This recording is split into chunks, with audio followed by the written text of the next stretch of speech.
Então, eu estava falando dos meus livros, né? Depois vai ter também para o pessoal presencial um desse, para o pessoal que está em casa, um desse, que é um livro de erro médico. Esse livro está na 4ª edição, portanto, algum sucesso fez, né? Alguma qualidade deve ter, e é prefaciado pelo desembargador aqui de São Paulo, Enio Santarelli Zuliani. Depois tem esse outro aqui, que é da culpa e do risco, que a gente trata de responsabilidade civil de maneira genérica, né? Não especificamente dano moral, mas tudo que envolve responsabilidade civil. É prefaciado pelo desembargador aposentado Carlos Roberto Gonçalves, que ainda está vivo, firme e forte, que é um dos maiores nomes de responsabilidade civil no Brasil, né? E esse daqui que foi o meu primeiro livro lançado na época pela Juarez de Oliveira, que é o Dano Moral, Problemática do Cabimento à Fixação do Quanto. Então, esses 5 livros vão ser 5 aqui sorteados para o pessoal que está aqui e 5 para o pessoal que está em casa. Ok? Dando sequência aqui, eu já expliquei isso aí, vamos lá. Eu vou pedir um favor aos presentes para me seguirem nas redes sociais, porque outro dia um aluno falou para mim: pô, professor Neemias, o senhor tem não sei quantos livros, é citado em Acordos, o Diaba 4, e tem só 4.000 seguidores. Eu falei: mas isso não é muito, não? Ele falou: claro que não. Aí todos os... pois não? Diga, Thaís. Fala, Thaís. Thaís está dando... Talvez seja o seu... Talvez esteja ligado. Thaís? Ah, beleza, desligou. Então, mas por incrível que pareça, todos os professores têm 12, 15, 40 mil seguidores, o professor Neemias tem míseros 4.000. Então, pelo amor de Deus, que seja 4.004, 4.005 ou 10 com todos vocês, tá bom? Vamos lá. Dano moral no Brasil, gente, tem uma história muito... tem um momento muito marcante, que foi a Constituição Federal de 1988. Aliás, a nossa Constituição de 88, que nem todo mundo valoriza tanto quanto deveria, ela foi nomeada pelo Ulisses Guimarães, foi o presidente da Constituinte, como uma Constituição cidadã. E nunca alguém disse algo tão significativo com relação a essa Constituição do que ele. Eu acho absurdo que nossos colegas advogados, muitos deles até doutores e com PhD, não valorizam essa Constituição que foi, naquele momento, nós saímos de uma ditadura militar, não é? Pacificamente, felizmente, e a Constituinte foi instalada em 86 e promulgou-se a Constituição em 88. Ela foi um marco no direito de família, ela foi um marco no direito trabalhista, ela foi um marco principalmente nos direitos da personalidade, não é? E todo dia a gente vê PEC disso, PEC daquilo, alterando isso, alterando aquilo. Felizmente, os nossos direitos personalíssimos estão como cláusulas pétreas, portanto, não remove, não altera, pode acrescer, pode acrescer novos direitos, mas aqueles que estão lá, ninguém mexe, não é?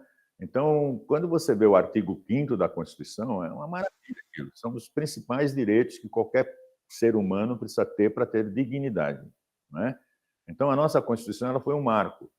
Antes da Constituição, dano moral já era previsto em algumas leis esparsas, como, por exemplo, a lei de imprensa na época. Mas, nos tribunais, era negado reiteradamente os pedidos de indenização por dano moral. Não era aceita. Havia 3 correntes na época. Uma que defendia o dano moral, evidentemente. Uma outra que ficava meio lá, meio cá, dizendo que só caberia se houvesse expressa determinação legal, houvesse uma lei específica para aquele tipo de assunto. E a grandiosíssima maioria era a corrente que propugnava que não era admissível indenizar dano moral. Eles diziam que não podia se cogitar de pagar a dor, não era concebível isso. E os tribunais acompanhavam esse tipo de coisa, né? Para vocês terem uma ideia, na área trabalhista era inimaginável, em 88, você postular a indenização por dano moral. Dano moral coletivo, que hoje é possível pleitear por questões de violação do meio ambiente, ou mesmo nas relações de trabalho, ou nas relações de consumo, não existia. Não existia. A Constituição foi um marco. Começou-se a pensar no direito de trabalho, impedir, além das indenizações cabíveis, quando o fulano era dispensado, pedir também indenização por dano moral, isso remonta lá aos anos de 1994. As primeiras tentativas de reconhecimento disso vêm daquela época. Inclusive, tem um dos desembargadores, chama Valdir Florindo, que na época ele era de um sindicato aqui de São Bernardo do Campo. Em 94, ele é um dos primeiros caras que escreveu um livro abordando a possibilidade de condenação por dano moral na Justiça do Trabalho. Com base o quê? Com base nos princípios que estavam na Constituição. Então, olha só, a nossa Constituição foi um marco e reconheceu o dano moral de maneira expressa, porque está previsto claramente no artigo 5º, no inciso 5º, que é assegurado o direito de resposta proporcional ao agravo, além da indenização por dano material, moral ou à imagem. Sabe? Então, de maneira expressa, não é para interpretar, está claríssimo aqui. E, para reforçar isso, no inciso 10, está lá, são invioláveis a intimidade, a vida privada, a honra e a imagem das pessoas, assegurado o direito à indenização pelo dano material ou moral decorrente de sua violação. Então, essa nossa gloriosa Constituição fez mais, porque se você pegar o artigo 1º, não só da Constituição, como de qualquer lei, o artigo 1º é aquele que diz para que a lei está vindo, para que a lei serve, o que ela pretende regular. E o nosso artigo 1º da nossa Constituição disse o quê? Que a República Federativa do Brasil se assenta nesses 5 fundamentos, né? Esses 5 princípios. Né?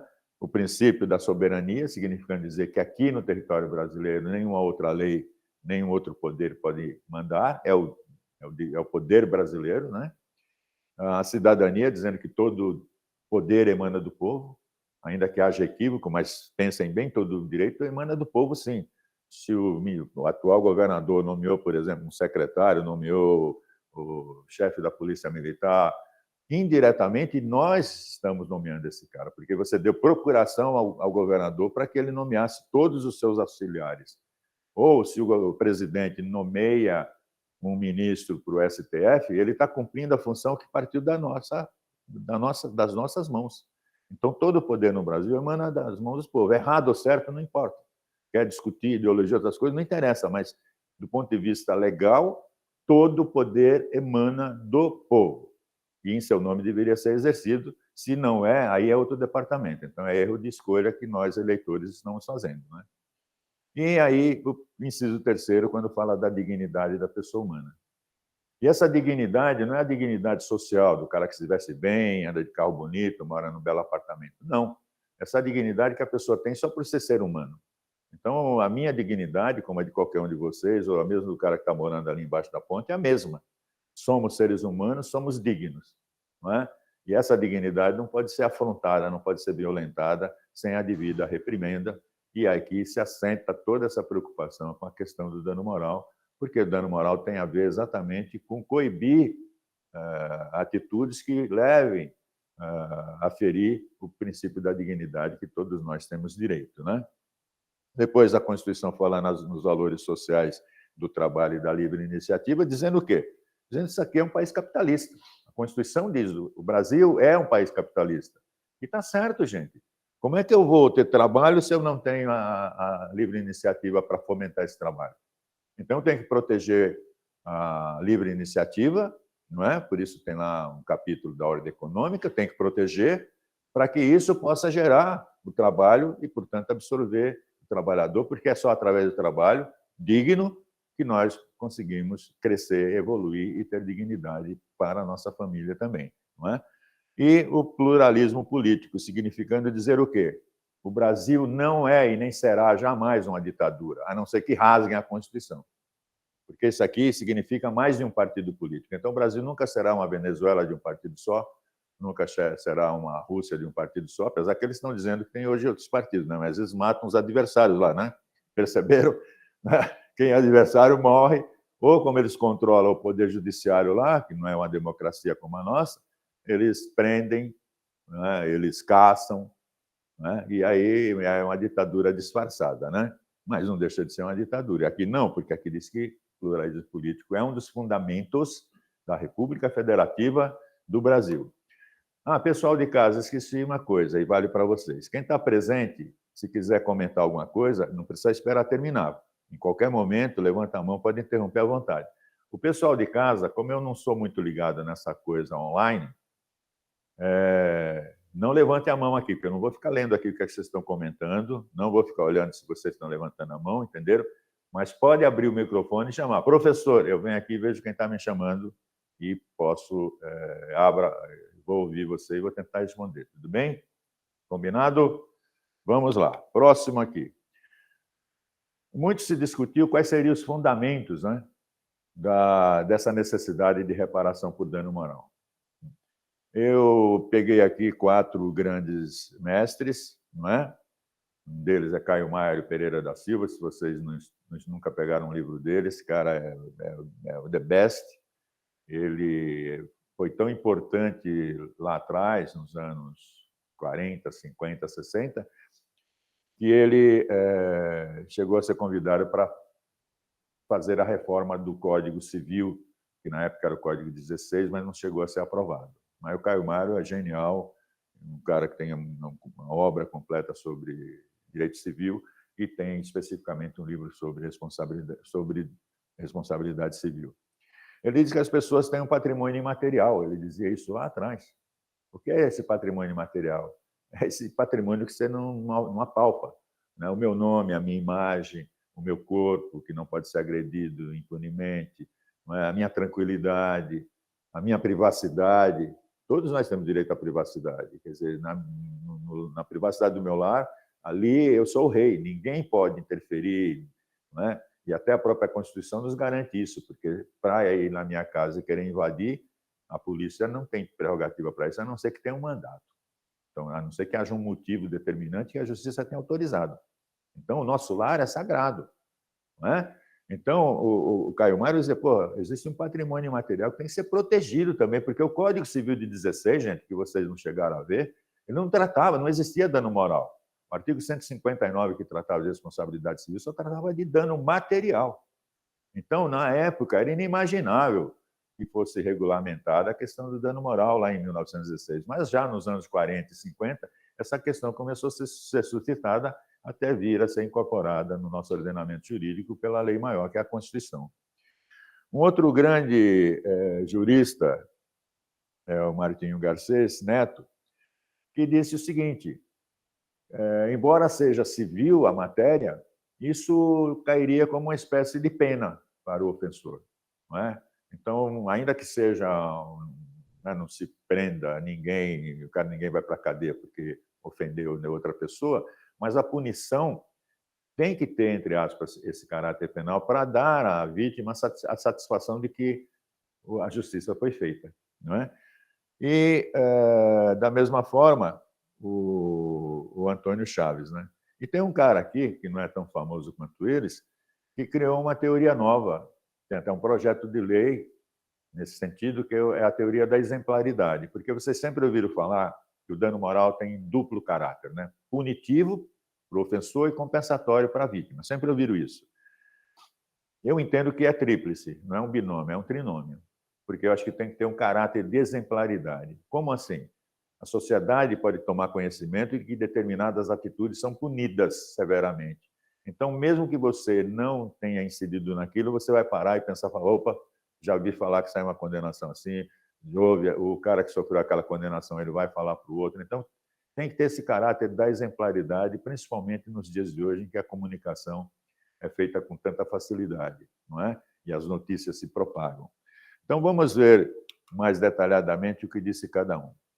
O Caio Mário disse o seguinte, olha, quando se cuida de dano moral, o fulcro do conceito ressarcitório acha deslocado para a convergência de duas forças, caráter punitivo e o caráter compensatório. Ele foi um dos criadores dessa teoria, desse caráter dúplice da indenização por dano moral. Compensar a vítima em que sentido? Para dar a ela algum tipo de satisfação, a ideia era essa, para que ela pudesse ter prazeres que compensasse, entre aspas, o sofrimento que ela teve lá atrás, por qualquer que tenha sido a afronta. A ideia era essa, não é? E punir o ofensor.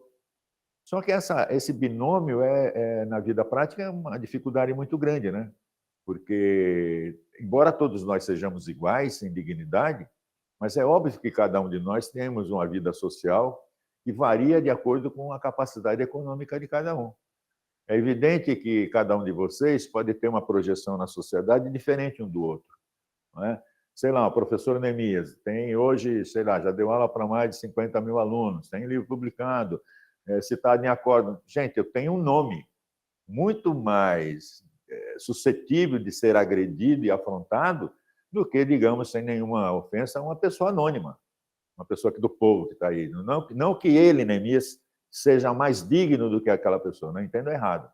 É que o Neemias tem um nome hoje, é muito mais sujeito a ser violentado, e se for violentado, ele vai sofrer muito mais consequências do que uma pessoa, digamos, do povo, uma pessoa qualquer. Então, tem diferenças, não é? Embora todos nós sejamos iguais em dignidade, evidentemente que cada um tem uma situação diferenciada. Pensa num trabalhador, por exemplo. Todos os trabalhadores são iguais em dignidade. Todos eles são iguais em direitos. Nenhum deles pode ser afrontado, não pode passar por revista íntima afrontosa, não pode ser exposto em situações vexatórias, mesmo numa demissão. Agora, todos. Só que quando vai tratar de uma indenização, gente, qual é o caráter compensatório para um trabalhador que ganha um salário mínimo? Se ele receber 20 salários mínimos de indenização, é uma indenização e tanto, hein? Concorda? Significa 20 meses.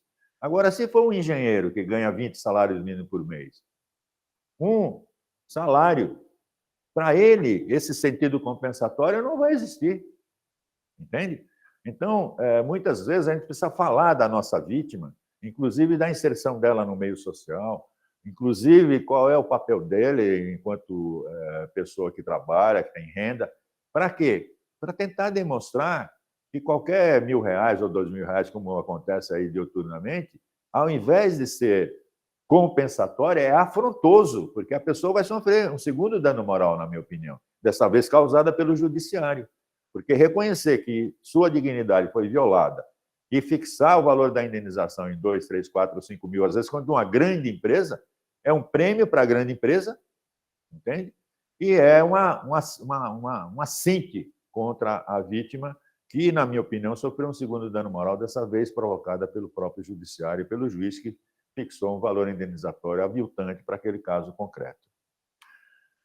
Como a gente falou do Martinho Garcês, diz ele, né, que a condenação por dano moral pode e deve ser encarada como algo altamente moralizador, na medida em que, atingindo o patrimônio do agressor, com a sua consequente diminuição, estaria, frente à luz da moral e da equidade, cumprindo a mais elementar noção de justiça.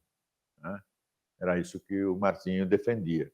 Por isso ele dizia que ela tinha que ter, a condenação por dano moral tinha que ter esse caráter de punição, embora separemos bem o que é direito civil e o que é direito penal, né? Porque a pena só existe se houver previsão em lei. Não existe pena por dano moral. Mas aqui é uma doutrina de que a condenação tem que ter esse caráter de pena, para que o ofensor sinta na pele as consequências do ato que ele praticou.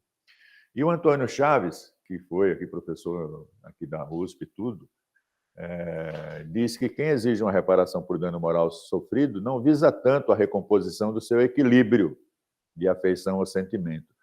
E corretíssimo, porque muitas vezes é impossível isso. Não é?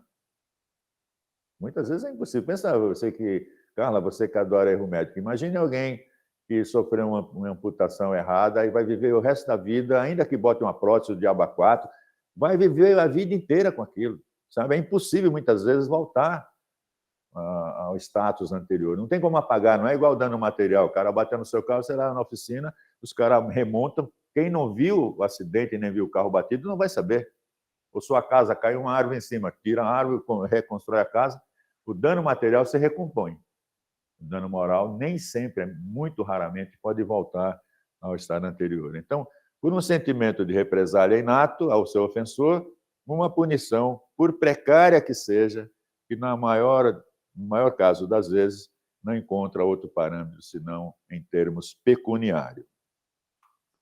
E o Neemias diz que A indenização por dano moral no Brasil, muitas vezes a justiça justifica o valor indenizatório dizendo que não poderia ser maior o valor porque geraria um enriquecimento ilícito da vítima, né? O que é um absurdo. Então, a melhor maneira para eles fixarem mixaria aí como valor indenizatório é para não gerar um enriquecimento. Então, eu passei a defender uma tese, que o juiz tivesse a prerrogativa de fixar um valor de indenização para a vítima e que fosse autorizado por lei a fixar um plus, né? Um plus como pena, e que fosse revertido para instituições de caridade. Então, pensa assim, vamos imaginar, Carlos, que você foi afrontado, entrou com ação de indenização por dano moral, o juiz acha que para você R$10.000 seria uma indenização suficiente para compensar você pelo sofrimento que você enfrentou. Mas ele olha o potencial do ofensor, digamos, é um Carrefour da vida, uma empresa multimilionária, né? Sei lá, deve ter mais de 1.000, inclusive, unidades pelo Brasil afora. Cara, o que é R$10.000 para essa empresa? Ou pensar num Bradesco da vida. O que é R$10.000 para um banco como o Bradesco, um Banco Real, um Banco Itaú? Ou numa concessionária de automóvel que representa essas grandes fabricantes? Ou as fornecedoras de energia, água e outras coisas. O que é R$10.000 para eles? Nada.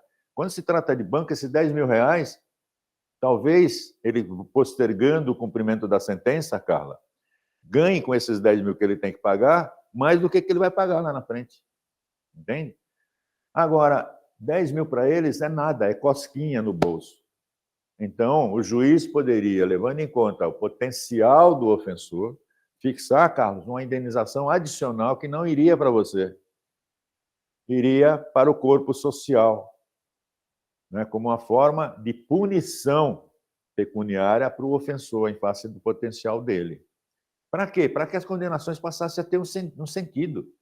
Porque muitas vezes, como eu já falei no início aí, as condenações desses valores pífios acabam sendo um incentivo a que continue sendo prestado serviços de péssima qualidade. Entende, gente? Quando a gente vê esses grandes conglomerados diuturnamente prestando serviço de péssima qualidade, basta vocês verem. Se você quiser hoje reclamar qualquer coisa com banco, com financeiras, com seguradoras, com cartões de crédito, você não tem mais uma interlocução pessoal com ninguém, né? Hoje, se você for o gerente de banco, ele já não tem mais nada de prerrogativa como ele tinha no passado. Muitas coisas ele fala, você tem que entrar no aplicativo. Cara, mas se você fala, eu estou aqui. Não, mas eu não posso fazer, não sou eu. Você tem que entrar no maldito aplicativo. E no aplicativo você está rendido, né? Cara, você trabalha com as opções que te colocam ali.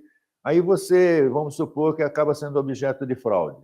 Aí você reclama. Quantos milhares de casos tem hoje por aí que, face a essas situações que eles criaram, veja, eles estão ganhando com isso, que eles estão eliminando pessoas e estão botando um computador para fazer o trabalho que inúmeras pessoas fariam. Estão ganhando porque está reduzindo o custo. Só que está prestando um serviço de péssima qualidade e botando você em risco, porque cada vez que você acessa isso, você está correndo o risco de ter os seus dados vazados, que é o que tem muito acontecido. Agora, quando chega a uma situação como essa e você tem o prejuízo e tenta resolver administrativamente, nunca ou raramente você encontra do outro lado uma receptividade para resolver amigavelmente o problema. Aí o que é que te sobra fazer como cidadão? E a justiça, não é? E aí, depois de 1, 2, 3 anos, porque por menos que demore, qualquer processo vai 1 ano para encerrar a primeira fase. Se recorrerem, depende de qual seção de direito privado aqui em São Paulo cair, porque em algumas está julgando uma apelação em 7, 8 meses, mas tem aqui sessões que estão julgando em 3 anos ou mais, né? Aí você, ainda quando chega no final, é reconhecido, por fim, que você tem algum direito e você vai ver, é uma condenação que, na verdade, não compensa o tempo que você perdeu, não compensa a frustração, não compensa a decepção, não é? Porque, veja, hoje também tem uma coisa que é uma teoria recente, que é a teoria do tempo perdido. Sabe que tempo, desde que eu era pequeno, Era um ditado, eu acho que vocês já ouviram isso também, porque eu acho que até hoje é válido. Tempo é dinheiro, você já deve ter ouvido falar isso. Quando eu era pequeno, isso era muito presente. E tempo é dinheiro mesmo, gente. Por isso que, se você trabalha, você precisa ter tempo para descanso, lazer, para férias. Né? Todos precisam ter um tempo. Agora, gente, imagina nos dias de hoje, com toda essa tecnologia, você, para resolver um problema, já imaginou quanta dor de cabeça você enfrenta para resolver um problema com esses grandes fornecedores de produtos, serviços ou créditos? Não é? Então, em vez de facilitar, está dificultado. E esse tempo perdido é um tempo que você poderia estar fazendo qualquer outra coisa útil para você, para sua família. Não, você passa a raiva. Eu sei que todos vocês aqui são cheios de grana, então vocês não passaram por esses perrengues, mas eu que sou pobre, gente, cara, quando tenta resolver, é uma desgraça. Cara, você se sente impotente, você é um nada. O Neemias, que está aqui, que é professor universitário, porra, que escreve sobre dano moral, que tem só no Tribunal de Justiça de São Paulo mais de 1000 acordos citando minhas obras. O Neemias e uma merda, desculpa a expressão, é a mesma coisa para esses grandes conglomerados. Cara, cada vez que eu tenho que reclamar, e eu tive, como qualquer de vocês talvez já tenha tido, só esse ano eu tive já 2 problemas com cartão de crédito. Um com o Banco do Brasil, né, por uma suposta compra que não era. E aí, ainda bem que eu todo dia dou uma olhada, vi que tinha uma movimentação. Que é isso? Isso não é uma movimentação, tinha lá um negócio de 6.000 e poucos reais. Aí eu mandei mensagem para o meu gerente pelo WhatsApp: escuta, que diabo é isso aí? Aí ele olhou: é uma movimentação aí, como é que conseguiram os dados do seu cartão? Vou saber. Como é que você vai saber? Você não sabe. Aí ele bloqueou o cartão também, né? Mas aí depois você tenta resolver, cara, é uma desgraça, você passa a raiva, porque ele bloqueou, porque ele não tem o poder de zerar aquilo. Então, vai para um departamento do banco que vai analisar se aquilo lá foi procedente ou não. Cara, vocês não imaginam, eu fiquei mais de 10 dias remoendo aquela coisa, tentando resolver. Cada vez que eu tentava ligar, primeiro você já sabe, né? Quando você vai ligar, tem 10, 20 opções, até você, se é que tem uma opção de falar com alguém. Tem alguns hoje que não tem opção de falar com a pessoa. O Carrefour, por exemplo, se você é cliente Carrefour, você só consegue falar pelo aplicativo, com a tal da maquininha deles lá, que eu nem lembro como é o nome dela. E só com as opções que aparecem. Tem opção falar com alguém? Não, não existe. Gente, olha só, nós chegamos num período em que toda a tecnologia que poderia estar sendo utilizada para facilitar a nossa vida, mais das vezes está servindo para dificultar a nossa própria vida, frustrar as nossas expectativas e nos expor de maneira aviltante a situações que a gente poderia não estar passando por isso, mesmo lá naquela época, lá atrás, 20, 30 anos atrás, quando não tinha toda essa tecnologia. Então, a tecnologia que está hoje aí, ela está mais servindo aos grandes conglomerados do que, efetivamente, a nós outros, a população em geral. Né? Então, o Neemias entende que essas empresas deveriam sofrer uma punição exemplar. Por isso que teria um caráter punitivo, que é punir, o compensatório, mas dependendo da capacidade da empresa, fixar um valor adicional como pena mesmo, uma pena civil, mas não reverteria para a vítima, mas sim para a sociedade, através de instituições como Santa Casa da Vida, que presta serviço de saúde para a população de baixa renda, lar de idosos, asilos, lá para criança, que tem inúmeros aqui nessa cidade, em toda a cidade interior tem essas casas de assistência. Seria uma forma de fazer até com que o dinheiro voltasse para a sociedade de alguma forma. Não é? Então, pois não, Carla, diga.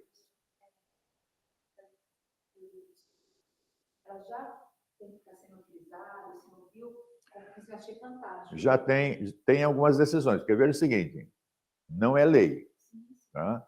Mas você sabe que o juiz tem a prerrogativa de, com base em doutrina ou jurisprudência, ele faz a interpretação, especialmente na questão do dano moral, que a única regulação é o artigo 186 do nosso Código Civil, né? O resto é construções, né? Então, tem já decisões aqui de São Paulo mesmo e de outros estados que falam.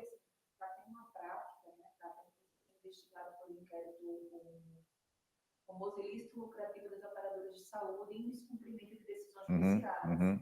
E aí, depois que a gente passa, por exemplo, há 6 meses com descumprimento de decisão judicial, batendo a porta, fazendo tudo o que tem que se fazer. E aí, quando sai a decisão, sai R$3.000 de dano moral.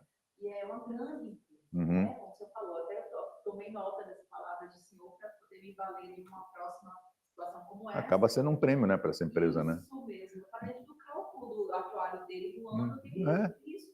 Então, porque, veja, para investir num serviço de boa qualidade, você tem que investir no seu pessoal, com treinamento, com capacitação. Isso é dinheiro. Aí eles preferem pagar empresas terceirizadas para fazer por eles o serviço porco e eles ganham com isso. Eu não sei se vocês sabem, mas eu já cheguei a visitar aqueles centros de teleatendimento. Gente, uma do Paraná que eu visitei, eles atendiam empresa de Pernambuco. As pessoas que estão trabalhando ali não conhecem nem a realidade local de quem vai reclamar. Não conhecem os produtos ou os serviços. Vocês talvez já tenham alguma vez procurado reclamar por esses atendimentos, né, lá do 0300 da vida, lá, no 0800. Já perceberam que... Só um pouquinho, eu já vou aí. Já perceberam que algumas vezes quem está do outro lado fala: espera um pouquinho que o sistema está lento aqui? Não é o sistema está lento, é que a pessoa não está encontrando na tela do computador, porque ela tem um programa, com aquela questão que você levantou, ela não está encontrando resposta, porque ela não sabe, ela vai te responder de acordo com o programa que tem ali, que tem tudo montado para responder. Aquela pessoa não tem nenhuma identidade com a empresa, nenhuma identidade com o serviço, nem coisa nenhuma, ela responde pelo computador. E quando ela não encontra, o que é que ela faz? Faz a ligação cair. E se você ligar e falar: eu estava sendo atendido pelo Carlos ou pelo Breno, eles não vão passar de volta para aquele nem ferrando, para não falar um palavrão. Você vai começar todo o atendimento do zero com o outro. Então, gente, aquilo ali é que as pessoas ganham um salário mínimo. Provavelmente, aquele cara que é dono daquela terceirizada está enchendo o bolso de grana. E a empresa grande lá, que é para que ele presta serviço, está pagando para ele e não vai investir em qualidade. Então, gente, como é que fica uma coisa dessa, né? Espera um pouquinho, quem é que estava me chamando aqui? É o Danilo? Boa tarde, professor. Tudo bem, Danilo? Não levante a mão, fala oi. Tudo certo. Professor, eu queria tirar uma dúvida. Pois não, Danilo. Caso o senhor for abordar o assunto nas próximas aulas, também me avise. Na linha com que o doutor comentou, como que os tribunais vêm entendendo hoje a questão do dano moral por desvio de tempo produtivo, né? Esse dano moral por perca de tempo em telemarketing, perca de tempo para ir em diversos setores da empresa para resolver os problemas. Isso não está na lei, né? Como o senhor disse. Então, como que a jurisprudência vem entender? Ela está acolhendo essa teoria? Não está acolhendo? Obrigado. Obrigado, Danilo. Então, essa teoria da perda do tempo útil, veja, é uma teoria. Aí, como não é lei, fica a critério de qualquer juiz adotar ou não. Hoje já tem decisões do STJ, inclusive da ministra Nancy Andrighi, reconhecendo isso. Entende? É uma unanimidade no STJ? Ainda não. É uma jurisprudência pacífica? Não. Mas já tem decisões reconhecendo no STJ que é passível de indenização por dano moral com base nessa teoria. Então, Danilo e os demais outros, fica a critério de cada juiz. Não é? Então, aqui em São Paulo, tem juízes que já adotam isso, tem outros que não reconhecem. Não é? Por exemplo, recentemente eu tive um caso, Danilo, o cliente comprou um Kwid aí da vida e zero, aí quando sai, uma semana depois o carro apresenta problema, leva de novo na concessionária. Fica lá, quando vai numa concessionária, você, Danilo, que tem carro zero, sabe disso. Fica lá 2, 3, 4, 5 dias, uma semana. Não é igual o Zé Mané da esquina, que a gente chega lá, o cara arruma na hora, né? Não é assim, né? Então, o cara foi 5 vezes em 2 meses na concessionária. Ficou, ao todo, 42 dias sem o carro. Gente, não pode ser mero aborrecimento um negócio desse. Não pode ser mero transtorno. Pelo amor de Deus. Não é? Quer dizer, porra, cada vez que o cara vai lá, sai com o carro volta com o mesmo problema, a frustração dessa pessoa. Olha o incômodo que ele vai enfrentar. Ele está perdendo o dia de serviço para ir lá, está perdendo o seu ânimo, seu prazer, sua vontade de viver. E aí você entra com ação na justiça, reconhece o dano material, porque ele teve que fazer depois o serviço numa concessionária, num particular, porque não resolvia com a autorizada, não é? Então, aí entra com base no artigo 18 do Código de Defesa do Consumidor, que você tem as 3 opções, né? Devolver o produto e receber de volta o que pagou, ficar com a porcaria com o defeito que ele tem, mas exigir um abatimento, ou qual era a outra mesmo? E agora? No artigo 18. Artigo 18 do Código. Ou é o equivalente à troca de produto por outro. Obrigado. Obrigado, Karina.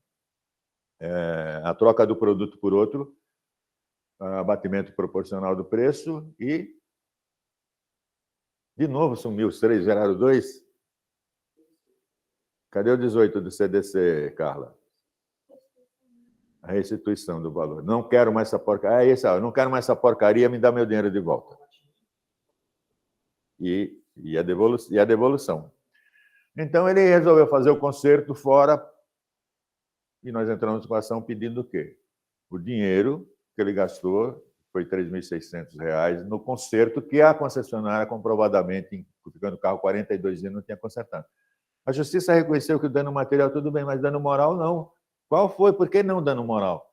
Porque isso faz parte do cotidiano. Qual é o problema? É brincadeira. Brincadeira. Mas, Danilo e todos vocês, a perda do tempo útil é uma teoria que vem ganhando espaço. É nova essa teoria, tá? Mas, a partir de 2018, 2019, os tribunais começaram a aceitar essa tese. Não é dominante ainda, mas vários magistrados têm utilizado, e a gente tem pedido isso, inclusive, separado do dano moral. Dano moral e perda do tempo útil, como 2 indenizações, entendeu? Sabe? Então, a gente está defendendo que a perda do tempo útil é uma indenização e mais dano moral, se for o caso. Conforme for fazer 2 pedidos, o de dano moral e o pedido de dano pela perda do tempo útil, como se fosse um dano autônomo, que é essa a ideia. Entende? Bom, onde é que eu botei o breguete de trocar? Ah, está aqui. Bom, falando dessas 3 teorias, vamos lembrar, né, que apesar de eu ser esse ardoroso defensor do dano moral, eu defendo isso com paixão, porque eu acredito nisso, não é uma teoria que eu estou aqui para vender tecnicamente, não. Eu acredito nisso, eu sou ardoroso defensor. Mas tem também que ter bom senso, né? Porque eu não sei se vocês já pegaram, às vezes tem gente que entra com ação de indenização por dano moral e coisas que não têm absolutamente nada a ver. Então, eu acho que boa parte do descrédito que tem o dano moral hoje talvez seja fruto do fato de que muitos advogados, colegas nossos, propõem ações e acabam pedindo indenização por dano moral de coisa que a rigor não justificaria, né? Aquele mesmo Antônio Chaves que eu falei lá atrás, ele fixou essa coisa que, para mim, é brilhante. Ele fala, olha, não constitui dano moral todo e qualquer melindre. Né? Não sei se para vocês que estão de hoje sabem o que é melindre. No passado, isso era muito comum. Toda suscessibilidade exacerbada.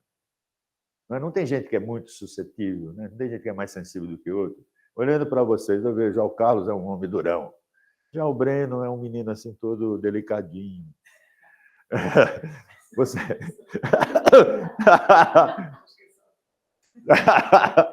Ô, gente, o Breno, vocês não estão vendo, mas o Breno foi escolhido hoje como vítima, entende? Mas primeiro eu perguntei para ele se podia, né?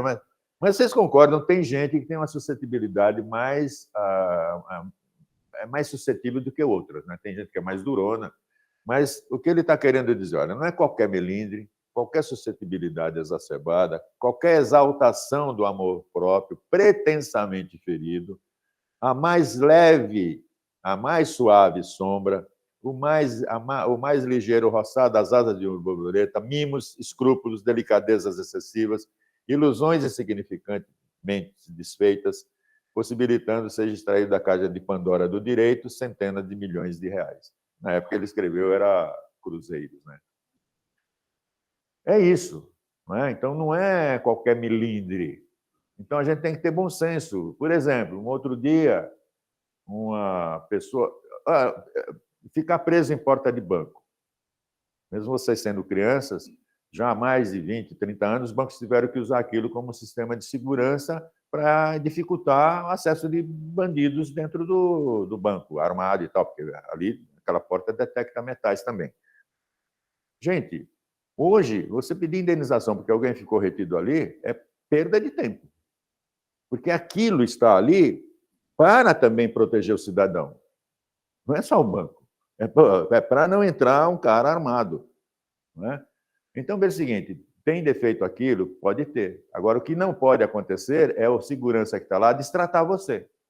Não é ele chegar lá, sai daí, você está atrapalhando, empurrar, jogar você, desqualificar você. Não, aí não. Mas o só fato de ficar preso ali na porta, porque entrou, voltou, estava detectando alguma coisa, esse só fato, isso é uma mera contingência do dia a dia. Aquilo existe como segurança não só para o banco, mas para você. Porque imagine você dentro do banco, quem já não assistiu o filme aqui, o cara entra no banco lá nos Estados Unidos, todo mundo no chão. Pô, você queria passar por uma situação dessa, qualquer um de nós? Nem ferrando, né? Então, veja, aquele sistema protetivo é pensando também na gente, não é só na proteção do capital do banqueiro. E qualquer equipamento eletrônico pode dar problema? Pode. Pô, quantas vezes aqui, por exemplo, não sei se você sabe, Karina, mas o Breno, de nós todos aqui, é o mais cheio de grana. Pô, outro dia ele estava reclamando, gente, não vou mais para os Estados Unidos. Porque eu chego lá, sou barrado naquela porta lá. Pô, quantos gostaria de ir para os Estados Unidos? Só ir para lá já seria muito prazeroso. Ele fica fazendo onda porque ficou preso lá. Mas, vejam, a gente, às vezes, numa mesma situação, pode ou não justificar. Quer dizer, ficar retido ali, você ser destratado por quem está ali prestando serviço, dano moral, sim, sem dúvida nenhuma. Mas o só fato de foi lá e teve um incômodo ali, pô, pelo amor de Deus, né? Não vamos ser tão suscetível a esse ponto, né? Então, o Antônio Chaves, eu acho que ele coloca muito bem essa questão quando ele diz que não é qualquer, não é, mais ligeiro roçar das asas de uma borboleta que vai incomodar. Por mais sensível que o Breno seja, esse menino lindo, se ele ficasse hoje preso lá na porta do banco, lá, ele não iria, de jeito nenhum, achar que foi violado nos seus direitos personalíssimos. Né? Não é, Breno? Muito bom. Agora, existia um monte de polêmicas com relação à questão do dano moral. Né? Quais as situações caracterizam o dano moral, gente? Se a gente fosse listar quais, não tem, quer dizer, sabe, tem tantas situações que estão aí no cotidiano. A gente até, se pesquisar agora na internet, a gente vai achar uma série de situações que os tribunais já reconheceram, mas cada situação é uma situação, né? Cada situação é uma em especial. Então, o que vai caracterizar? Como é que a gente vai conseguir diferenciar o que é efetivamente uma ofensa, não é? Dos chamados meros aborrecimentos? É um desafio. É um desafio. Por mais que a gente estude, por mais que a gente pesquise, é um desafio. Né?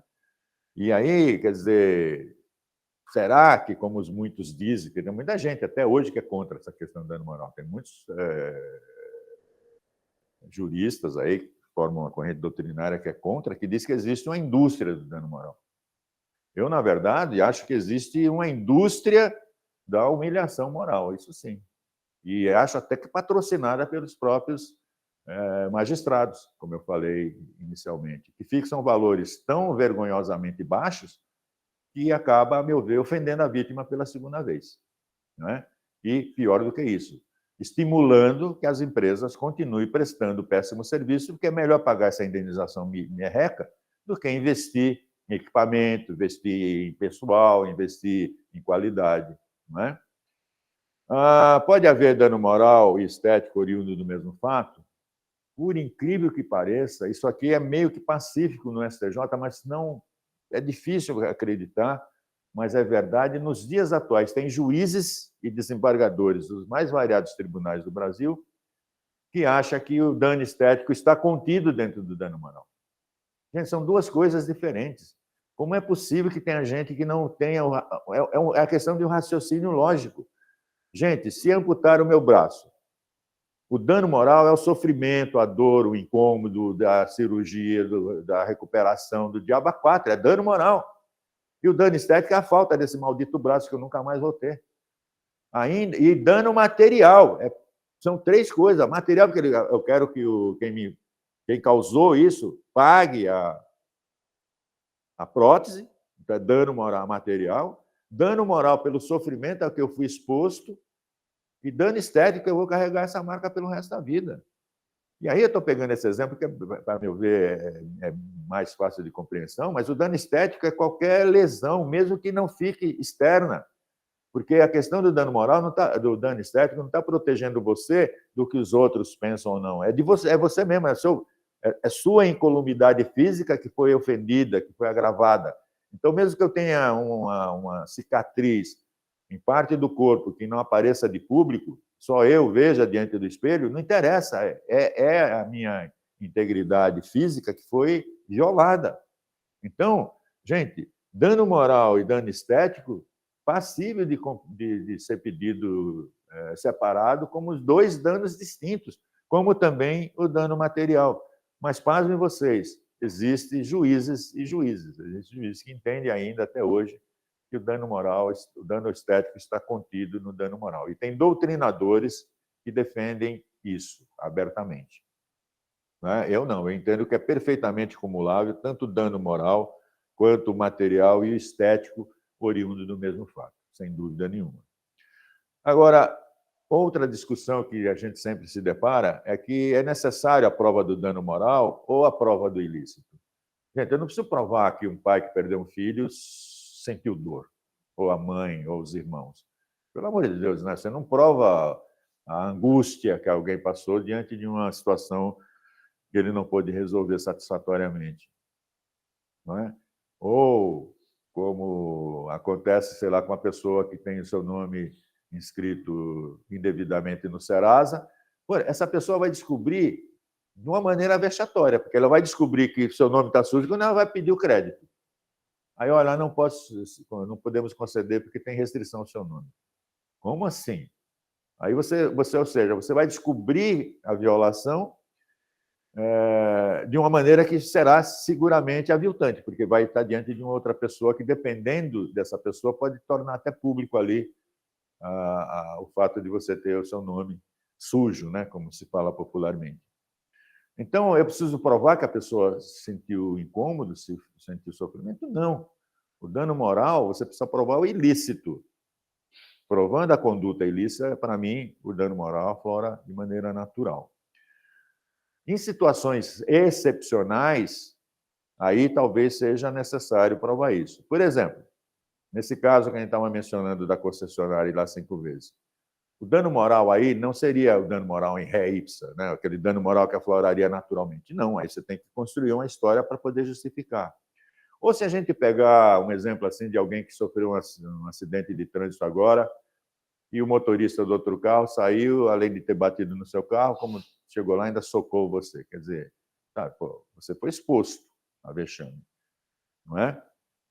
Esse só fato por si só, gente, já para mim, é indenização por dano moral. Eu não preciso provar provar o quê? Eu tenho que provar que houve o ilícito. Qual foi o ilícito? Ele me socou, ele me agrediu fisicamente.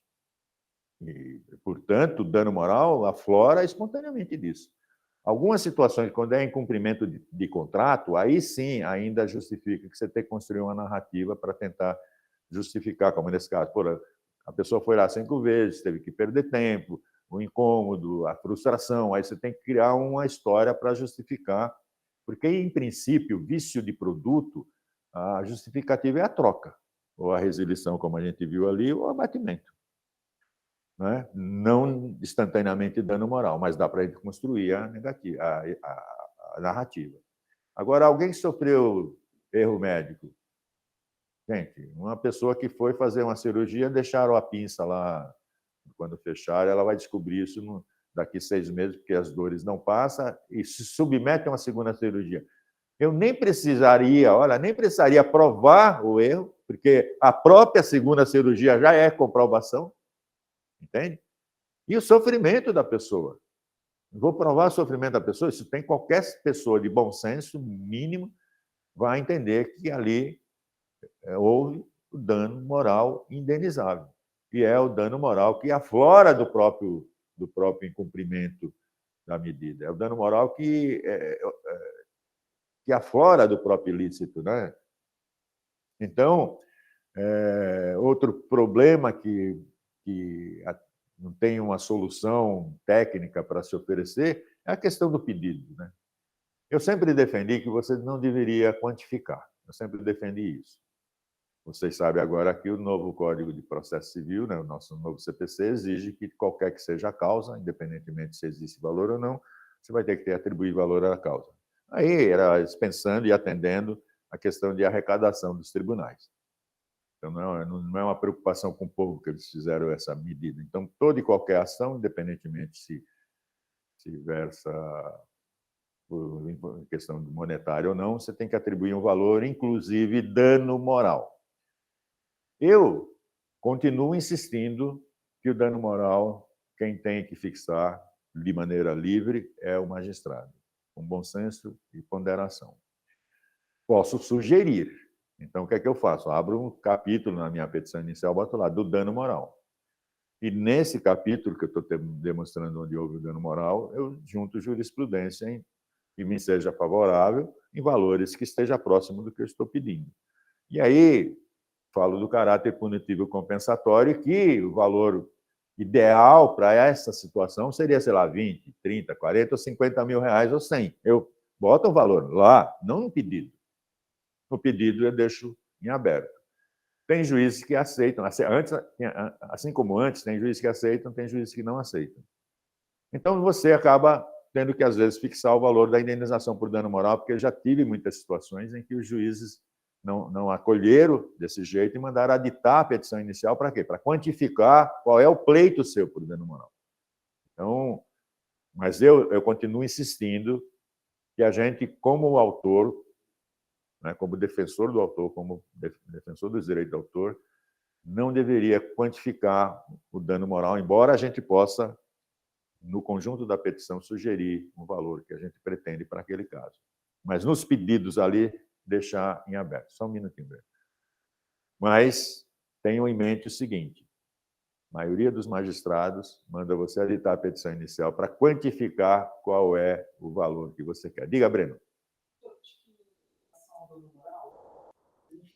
Não sei se é possível, se deve ser feito assim, analisando no sentido histórico do indivíduo, porque às vezes para um pode parecer algo mero de sabor, mas dependendo para outros, ele sofre de uma crise ou uma síndrome, às vezes está em estado depressivo, algum tipo, e para a questão subjetiva se torna uma bala emocional muito maior do que aqueles. Então a gente também analisa o indivíduo e não só, às vezes, o contexto geral. Sim, mas aí, veja, não podemos esquecer daquilo que o Antônio Chaves falou ali, né? Evidente que a debilidade de uma pessoa torna ela mais frágil e, portanto, mais suscetível de sofrimento. Então, se você tiver esse gancho, tem que pegar nisso. Como também se for uma pessoa mais velha. Né? Vocês são crianças, vocês vão ficar velhos. Aí vocês vão ver que velho, como eu, né? Os velhinhos, parece que volta à infância. É gozado, né? As crianças não precisam de mais proteção, gente. Isso é consenso, né? Que as crianças precisam de mais proteção. Os velhos também. É estranho, é outro ponto. A debilidade vem também... Quantas pessoas são vítimas, às vezes, de fraude e são escolhidas exatamente pela idade, gente? Porque, à medida que a pessoa parece vai ficando mais velha, ela parece que acredita mais nas pessoas, parece que acredita mais na sociedade. E acabam sendo vítimas. Breno, não sei se você já viu, mas tem os caras aí que estão aplicando fraude, procura preferencialmente as pessoas mais velhas. Então, você vai ter que trabalhar com essa realidade. Então, se o seu cliente está enquadrado num perfil que você poderia chamar ele de hipossuficiente, ou seja, uma pessoa frente à média da sociedade, ela está carente, tem que trabalhar isso aí sim. Como forma de fazer o quê? Fazer o dano moral aflorar mesmo e, se possível, até quantificar melhor. Então, acho que a gente tem que trabalhar. O aspecto com relação à nossa vítima é importante a gente falar dele, como ele é, o que ele faz, o que ele fez, e aí se encaixa isso se tiver alguma fragilidade maior. Eu acho que a gente tem que colocar sim, para poder tentar sempre sensibilizar quem for julgar, para ter esse olhar. Tá? Muito bem colocado, Breno. Obrigado. Alguém queria falar? Natália, você quer falar, Natália? Sem levantar a mão. Olá, Natália, professor. Boa tarde. Natália, para um pouquinho, eu quero ver seu lindo rosto. Ah, sério? Não, mas eu não quero essa foto. Tá, Senão, deixa eu ver aqui se eu ela não consigo. responde.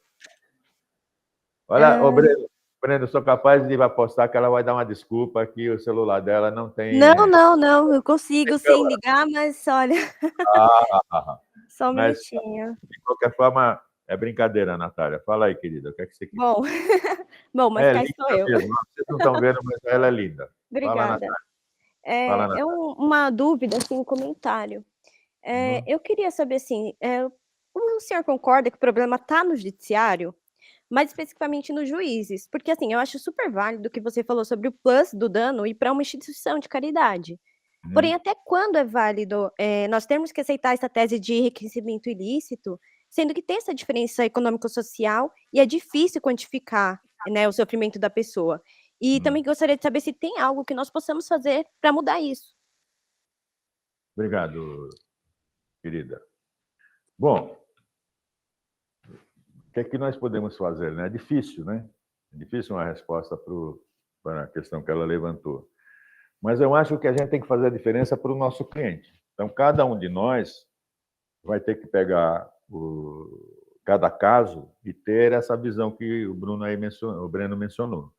Vamos ter que especular como aconteceu, procurar depois montar da melhor maneira possível a petição inicial e, se possível, sempre procurando jurisprudência e doutrina que favoreça a nossa tese, para ver se a gente consegue sensibilizar, para pelo menos a gente terminar o processo e dizer, olha, pelo menos eu fiz minha parte, né?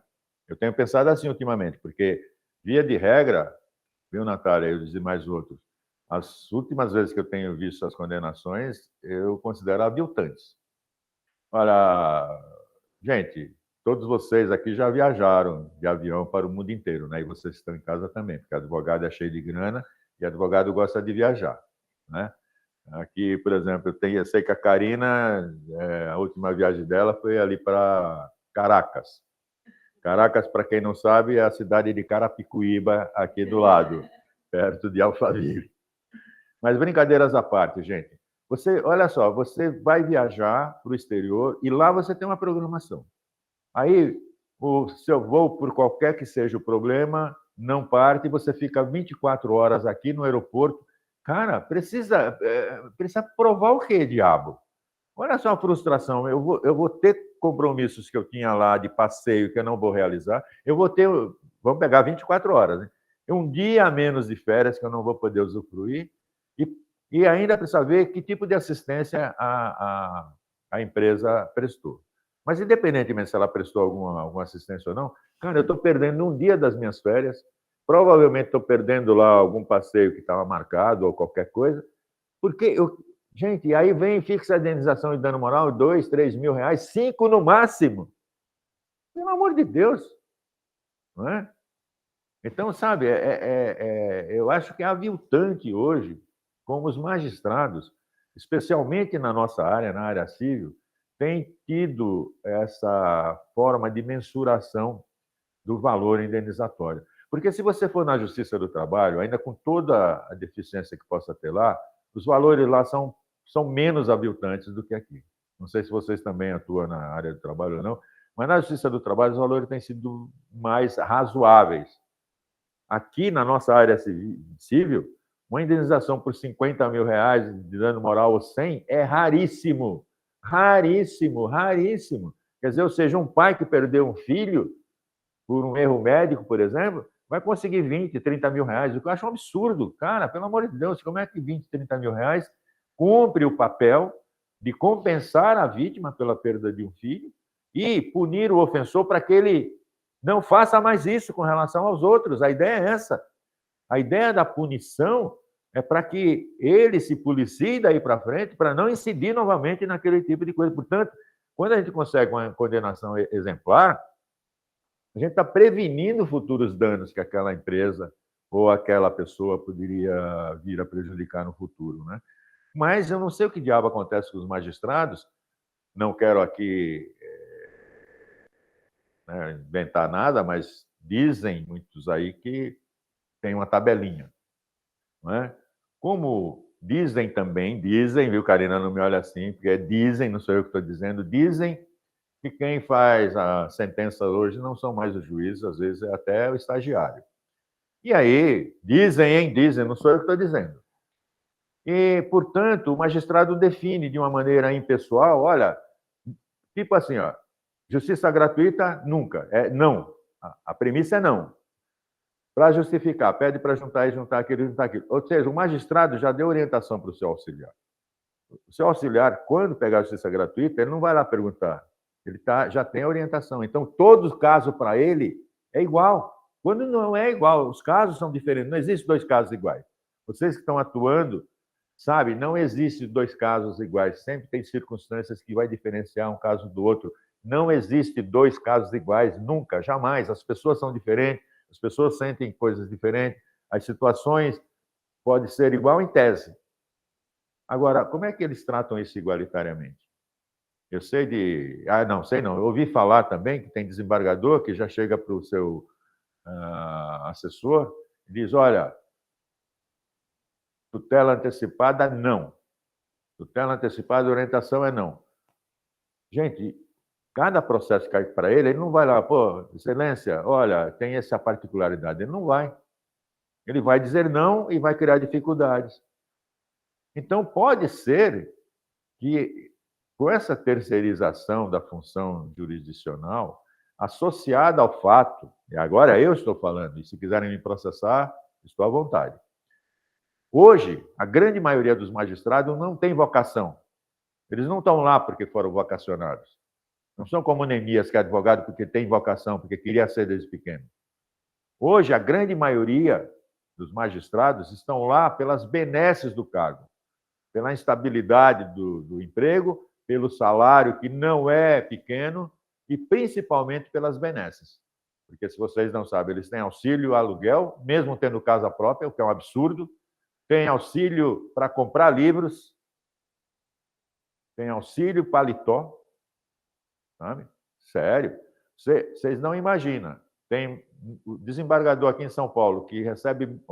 E tem outra, a Constituição diz que ninguém pode ter salário maior do que ministro do Supremo, que é 38 mil hoje. Mas não tem um desembargador no Tribunal de Justiça de São Paulo, nem um juiz de primeiro grau, que ganhe menos que 38 mil reais no estado de São Paulo.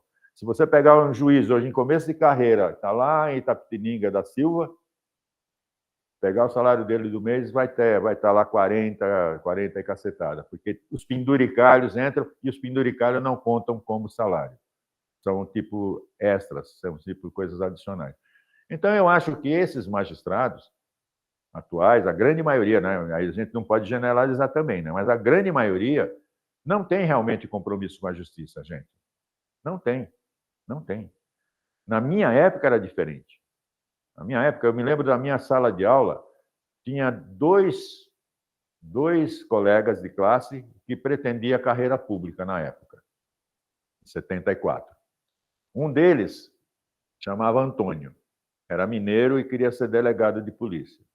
Delegado de polícia, até hoje, não é uma das profissões mais... Na época era pior, porque na época era muito depreciada a Polícia Civil no Brasil, era muito depreciada. Hoje, ainda não goza lá de grande prestígio, mas já foi pior. Mas ele queria ser na terra dele, que era Minas Gerais. Então, olha só, esse cara queria ser delegado porque ele achava que, como delegado, ele poderia fazer a diferença. Ele achava isso. E virou delegado. Então, cara, eu fiquei tão feliz quando ele passou. E tem um outro, que é um desembargador que está aposentado aqui em São Paulo, meu querido amigo Carlos Alberto Garbi. O Garbi tem 2 filhos que são advogados. O escritório deles é aqui perto. Nunca deixou os filhos queriam prestar concurso, ele não. Ele falou, não, juiz não. O Garbi virou um cara, digamos, frustrado na profissão, gente. Sabe por quê? Porque o sonho dele é fazer justiça. Só que, na vida prática, ele vivia num ambiente em que a justiça não estava ali. E mesmo ele Ele se aposentou não aos 75 anos, quando tem a expulsória hoje. Ele se aposentou na hora que completou o tempo de serviço, porque ele não aguentava mais. Então, ou seja, o sonho dele, que era fazer justiça, acabou virando um pesadelo, porque ele não conseguia fazer a justiça como poderia, porque tem os problemas na turma que ele está, da convivência, entende? Então, a profissão para ele, que era o sonho dele, virou um pesadelo, porque ele não conseguia levar à frente. Então, olha só, eu estou falando de 2 casos de uma época que tinha uma classe com 80 alunos, tinha 2 que pretendiam fazer concurso público e fizeram e ingressaram nas carreiras que queriam. Os outros não tinham essa pretensão. Hoje, eu chego numa sala de aula, a minha sala, às vezes, eu faço uma enquete lá. 90% dos que estão ali, de 2 uma. Ou já é funcionário público, está fazendo porque quer um aumento, quer um up na carreira, ou está ali porque, quando eu terminar, eu vou fazer concurso público. Não importa para quê. Entendeu? Porque a carreira jurídica é a que tem mais oportunidades. Né? O cara pode ser procurador de município, pode ser procurador de câmara municipal, pode ser... Tem tanto concurso público para nós, os advogados, e normalmente bem remunerados. Né? Então, hoje, 80% ou 90% de quem faz direito não está com compromisso com o direito nem com a justiça. Eu quero arrumar meu emprego que seja estável, que eu tenha salário, e se tiver uns penduricalhos, é melhor. Né? Por que eu estou falando mal de juízes, hein, Carla? Por quê? Acho que foi a Natália que me provocou, né? Natália, você não podia ter feito isso. Desculpa. Que horas são, Carla? 4h30, vocês me aguentem até as 5, que vai ter sorteio de livro para quem está em casa, hein? Existe também questão polêmica com relação à fixação do quanto indenizatório. Fixar a indenização em valores elevados pode gerar o chamado enriquecimento sem causa. Gente, eu confesso a vocês que eu não entendo onde surgiu, nem como, nem porquê, essa ideia de que se fixar um valor alto está criando o enriquecimento da pessoa sem causa. Como sem causa? A causa existe, ele foi violentado, porra. Natália, desculpa. Houve uma violação. Houve uma violação. Como é que é sem causa? Sem causa, se fosse assim do nada. Eu quero dano moral porque eu quero enriquecer. Aí sim. Mas olha, cara, eu sofri um dano. Se houve o reconhecimento que o dano existiu, eu quero a indenização. Agora, como sem causa? Não é enriquecimento sem causa. Mas é o que mais você vê como justificativa, principalmente quando você recorre. Não é? O juiz lá embaixo fixa qualquer mixaria, você recorre ao tribunal, o tribunal mantém e tal, porque o juiz pode analisar tudo e conceder mais do que isso é enriquecimento sem causa. Aliás, o STJ se dá ao luxo de rever a indenização por dano moral quando ele acha que o valor é elevado ou o valor é baixo. Só que baixo eu nunca vi eles elevarem, eu só vejo eles baixando. Não é? Mas eles dizem que eles estão autorizados a rever quando for irrisório ou elevado. Mas irrisório eu não tenho visto eles pegarem e aumentarem. Né? Agora, fixar em valores pequenos não é aviltar a vítima, que é aquilo que eu tinha falado? Eu entendo que sim, mas como é que isso não entra na cabeça dos nossos magistrados, gente? Pelo amor de Deus. Volta a falar. Só um minutinho. Fala, amor. Karina, fala mais alto que tu levantar a mão que não estão ouvindo sua linda voz. Eu acredito que a maioria das pessoas que sofrem alguma ofensa e buscam o direito moral, buscam compensação por isso, são pessoas que, como você falou, são mais suscetíveis. Pessoas mais suscetíveis ganham menos. Normalmente são pobres, menos excluídas. Então, para uma pessoa que ganha 1, 2 salários mínimos, ganhar 5, 10, 10 mil reais é muita coisa. Já seria uma mudança de padrão, mesmo que momentânea. Então, penso eu, que talvez o raciocínio dele seja em quem está recebendo esse valor. Então, Karina, você tem razão, mas o que eu critico é o seguinte: parece que eles padronizaram. E tem as diferenças de pessoas para pessoas.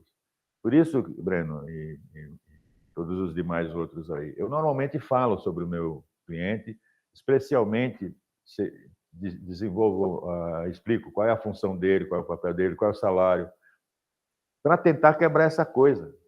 Né? Porque, veja, como você falou, 5 mil reais para quem ganha um salário mínimo, talvez represente alguma coisa. É o equivalente de 5 meses. Com esses 5 mil, ele pode até fazer uma viagem que ele não podia fazer antes. Talvez ele até fale, pô, isso compensou.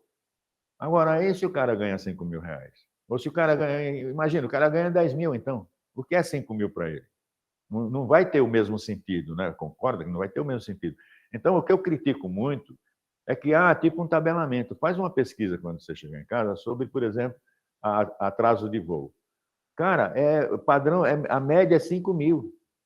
Agora, olha só, eu estou com minhas crianças lá, meus netos. Não é a mesma situação que seria a do Carlos, que foi sozinho. Entende?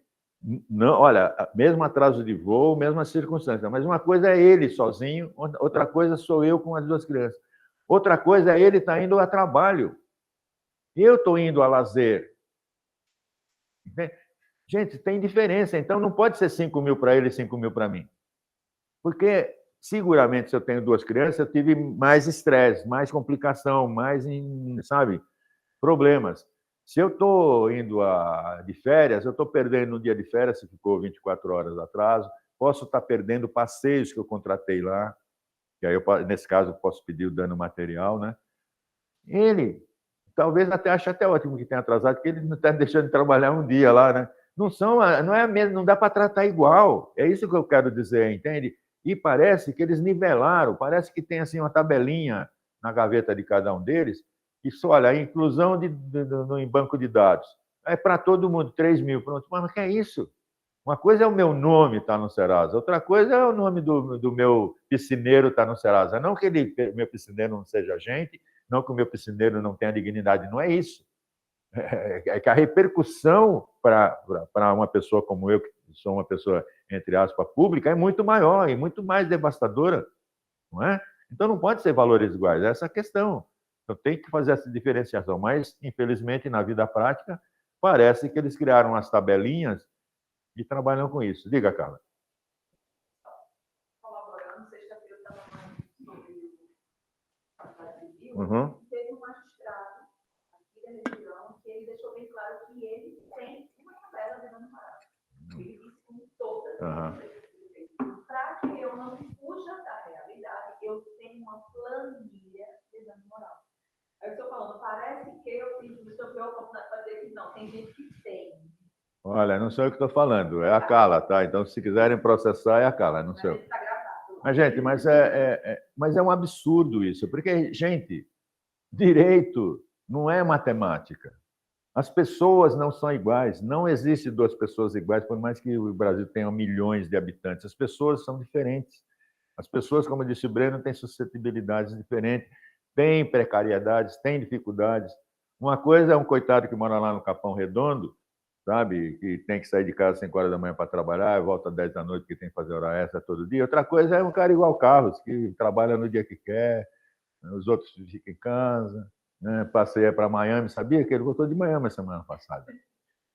Então, gente, são situações diferentes, mas parece que eles padronizaram tudo, padronizaram, é um absurdo. Então, a gente tem que lutar contra isso. Por isso, eu, nas minhas ações, né, que no escritório nosso, a gente tem um critério lá. Nenhuma petição sai de lá sem que outro advogado supervisione. Então, mesmo o Neemias fazendo uma petição, tem que passar lá para a Karina dar o ok. E o pior é o seguinte, com isso a gente evita falhas. Acredita que a semana passada eu fiz uma petição e não botei o valor da causa? Você acredita nisso? E se eu não tivesse esse padrão lá, eu tinha protocolado aquela porcaria. Gente, já pensou ver um aditamento, uma emenda, uma publicação dizendo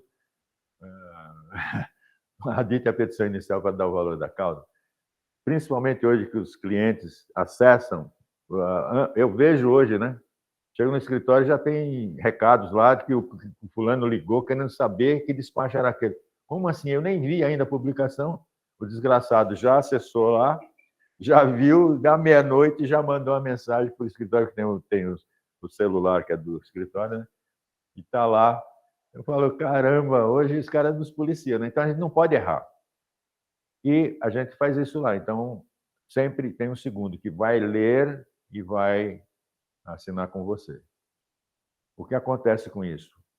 é uma forma de um poder ajudar a melhorar, porque a gente tem que individualizar. Cada caso é um caso, cada situação é uma, e você tem que falar dessa situação de maneira individualizada. Não adianta ficar falando genericamente do dano moral. Tem que tentar baixar essa bola para a situação concreta que o seu cliente viveu, para tentar quebrar essa tabela que a Carla falou que existe.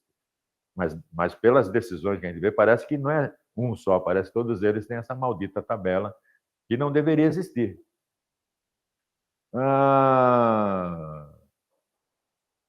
Que papel deveria cumprir as sentenças, né? Eu entendo que as sentenças poderiam ser educativas, no sentido de exigir melhoria de padrão. Olha só, a gente falando aqui nos Estados Unidos. Né? Nos Estados Unidos, lá predomina o caráter penal, não é o caráter compensatório, é o caráter penal. Então, quando tem você foi no McDonald's e comprou um sanduíche que veio com uma mosca dentro, ou veio com alguma coisa. Vai para o judiciário quer punir o McDonald's com a maior indenização possível. Para quê? Para que ele, McDonald's, não faça mais isso com mais ninguém. Então, não está preocupado se aquilo vai enriquecer você, Karina. Não está preocupado. Isso não é uma desculpa esfarrapada no Brasil para aviltar a gente, pelo amor de Deus. Então, lá a condenação é pesada, porque o caráter lá é predominantemente punitivo. Aqui fala punitivo compensatório, mas a gente vê que, na verdade, punitivo é quase nada, né? Quase nada. Então, a gente precisa quebrar isso, porque as sentenças, como disse o Enio Santarelli Zuliani, que é desembargador aqui de São Paulo e que prefacia um dos meus livros, as sentenças poderiam funcionar como luzes, como sinais para mudanças. Não é? Elas poderiam ter o caráter exemplificativo, porque se você soubesse que as condenações eram pesadas, é claro que outras, eu sabendo daquilo, vou me conter. Não é? A gente ia ficar sabendo que fulano tomou uma entortada aqui, cicrano outro ali, cada um de nós iria ficar mais comedido. E também os empresários. Não é? Quantas vezes a gente não tem visto aí violações de direitos individuais de pessoas, por exemplo, que é negro, chegou no Carrefour, o cara é negro, cadê o documento? Cadê? Está pegando alguma coisa? Como assim? Aí expõe o coitado a uma situação de violação. Teve até uma aqui em Osasco que foi morto, né? Porque a segurança pegou e aí, sei lá, deu que diabo que trancou lá. Não teve uma pessoa que morreu? Gente, isso na França não acontece, que é a matriz do Carrefour, porque lá eles sabem que a situação não seria tão tranquila quanto é aqui. Porque se o Carrefour for condenado, é qualquer mixaria. Entende? Então, ou Lojas Maris, ou outros que já expuseram clientes a situações vexatórias, principalmente com essa questão de, às vezes, esquece de tirar aquele maldito negócio na hora do caixa lá. Se eu estou de terno, eles vão chegar, ô doutor, vocês já viram isso? Tá, estou de terno, ô doutor, com licença, aí vem com educação. Aí vê o Breno assim, né, de camiseta, regata e calça jeans. Aí já vai, não é o mesmo tratamento, porque já acha que ele é um moleque, sei lá o quê. Gente, é um ser humano e merece respeito como qualquer outro, não importa a cor, a idade, o tamanho. Só que na prática, eles fazem isso porque depois, quando vem uma condenação, não é tão significativa que faça com que eles melhore e treine melhor seu pessoal. Porque isso é falta de treinamento, isso às vezes é porque contrataram pessoas inapropriadas para aquele tipo de trabalho, entende? Então, é uma pena que no Brasil seja isso, né? Mas as sentenças deveriam cumprir esse papel né, educativo, né, que eu chamo de exemplaridade. Agora, eu tenho algumas coisas que eu utilizo como critério para tentar sugerir aquele valor indenizatório, né? Mesmo que eu tenha dito a vocês que eu não gosto de fazer o pedido certo e determinado, mas nos pedidos. Mas lá no capítulo do dano moral, eu procuro discorrer e justificar que, sei lá, 100 mil reais naquele caso seria a indenização mais justa. Como é que a gente faz isso? Eu vou falar da dor, se houve. Vou falar da humilhação, se houve. Vou falar da aflição, se houve. Dos transtornos que a pessoa enfrentou. Dos constrangimentos. E, principalmente, do estresse. Né? e outras situações aviltantes ou humilhantes pelas quais a pessoa possa ter passado. Temos que falar da condição social da vítima e do ofensor. Para quê? Exatamente para tentar quebrar esse padrão de indenização. Por quê? Porque eu tenho que mostrar que o cara é tão poderoso que qualquer 5 mil reais não vai cumprir papel nenhum. Se cumprir algum papel é de prêmio, não de punição. E vou falar da minha vítima para dizer que essa vítima faz jus a uma indenização de, sei lá, 50 mil, porque 5 mil, ou 2 mil, ou 3 mil, não vai cumprir o caráter compensatório em hipótese nenhuma, porque o cara é engenheiro, ganha 15 mil reais, como é que vai ter uma indenização pífia de 2, 3 mil reais? Não vai significar nada para ele, não vai ter nenhum caráter compensatório, né? Então, é importante falar da condição econômica, social e política das partes envolvidas. Temos que falar da natureza da agressão, porque pode ser que tenha tido alguma coisa bem leviana. Pode ser, sei lá, não é corriqueiro no trânsito nosso hoje alguém bater no seu carro ou você bater no carro de alguém? Eu acho que faz parte do dia a dia. Agora, justifica o cara sair de lá do carro dele e vir agredir você, pegar a chave de grifo lá e vir quebrar seu vidro, cacete a quatro? Não, não justifica. Então, qualquer tipo de exacerbação você tem que trazer para a realidade do processo que você está trabalhando, para tentar, com isso, criar uma condição de uma eventual indenização melhor. Se houve repercussão, precisamos falar disso. Como é a repercussão? Uma coisa é um ato isolado entre eu e você, Breno, só nós dois.